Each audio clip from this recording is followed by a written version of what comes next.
Grandpa Corin, and I'm going to read you a book entitled Dear God, Thanks for Making Me Special. What do you think?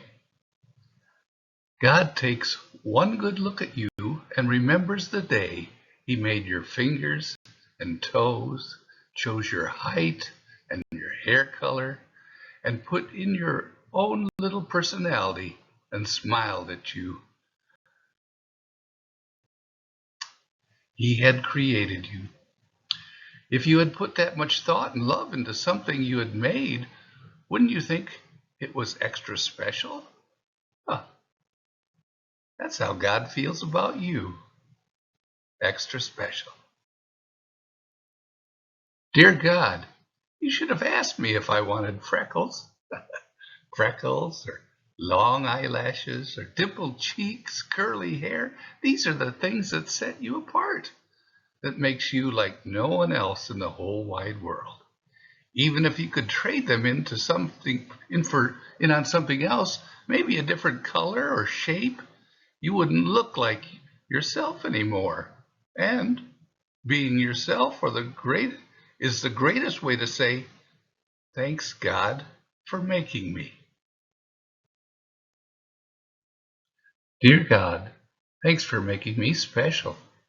Everybody has things they can't do very well, like climbing a rope at the playground or doing tricks with a yo-yo or drawing decent looking hands in a picture. And just like the little boy in this picture right here, I have a wheelchair just like he does. But it's a lot easier to be mad about the things you can't do than to thank God for the things you can do. And with a little work, you can get better at some of that stuff. And with a thankful heart, you can be sure you're best at everything. Dear God, Mom says I'm an angel. Does that mean I can fly? No, you're joking, right? It doesn't mean you can fly, but it does mean something that ought to make you feel 100 feet high. Someone wakes up in the night to be sure your legs are still under the blankets, and also someone cuddles you close and promises to keep you safe. Someone loves you even when you break the rules. You are one loved little person. Dear God, I'm tired of sitting on the side. You're going to feel left out sometimes. Everyone does. You'll get mad when something doesn't go your way. You'll feel like quitting when something gets too tough. The job of being you can be hard when you're all alone. But you're not ever really alone because God is always with you. And the times you feel the worst are the times you can know Him best. Dear God, this is sounding better all the time. God has given you the talent to do a few special things very well. Maybe it's making music on your keyboard or thinking up clever stories or knocking a ball over somebody's head. None of these things make you better than anybody else. Other people have their own list of abilities, but yours are a gift from God, and using them well is your gift to Him. Dear God, I think I'll dress up today, just in case you've got something special in mind. Every morning, when you push the covers back, you're ripping the wrapper off a shiny new present, a day not quite like any you've ever lived before, or like any you'll live again. Somehow, God never gets tired of watching the sun come up, seeing the flowers drip with dew, or giving you a day like today, full of all new things for you to do and to learn and to enjoy.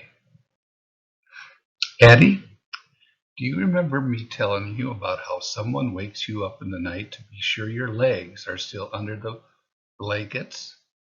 Or Remember me telling you about how someone cuddles you close and promises to keep you safe? And someone who loves you even when you break the rules. You know what? You are loved. You are one loved little person. And that you know who loves you? Your mommy and your daddy. Eddie, remember me telling you about how much your mommy and your daddy loves you? Well, your daddy has someone that loves him just as much. And you know what? I think she loves you just as much too. And that, you know who that is? That's your daddy's mommy. And your mommy is and his mommy is your grandma. And you know what? She has a mommy too. And she's in this photo in the red blouse. And she's your great grandma. She came all the way from Germany just to see you. You know why? Because she loves you. Addie, you have someone else that's special in your life too that really loves you. She thinks you are absolutely special and you are a loved little person. You know who this is? You know who I'm talking about? I'm talking about my wife, Allison. You know what? She wants you to call her Nani. She really likes to be called Nani by her grandchildren. She loves you and she wants you to know it. Person, Addie. You know who else loves you? Me. Here I am pictured with Nani and you. And we were in the park and we took all sorts of pictures. Everybody that loves you was in the picture and we have all sorts of photographs from that day. You know who Nani is? I think I told you last time.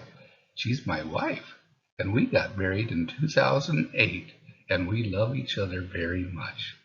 And we really were excited to have you come into our life. You know why? Because you are a loved little person named Addie. Well, I hope you enjoyed the little book that I read to you and also sharing about all the wonderful people in your life that love you. Here are a few more pictures of the people close to you that really love you. You know who else loves you? All sorts of people. We love you, Addie.